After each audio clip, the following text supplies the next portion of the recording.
Hello, in today's video I'll tell you why Cookidoo recipes don't work on Monsieur Cuisine Smart.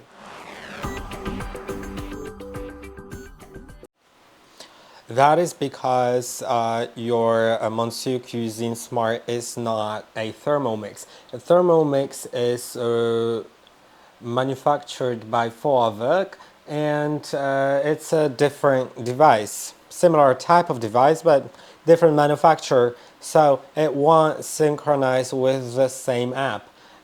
If you do have access to Cookidoo though, you should be able to just view the recipe on Cookidoo on the website or on your mobile device and try following it by using manual modes on your Monsieur Cuisine, like for example adapted cooking, which is the manual mode, where you can set the temperature, time, speed and direction. Some of the speeds will vary a little bit. It'll also vary how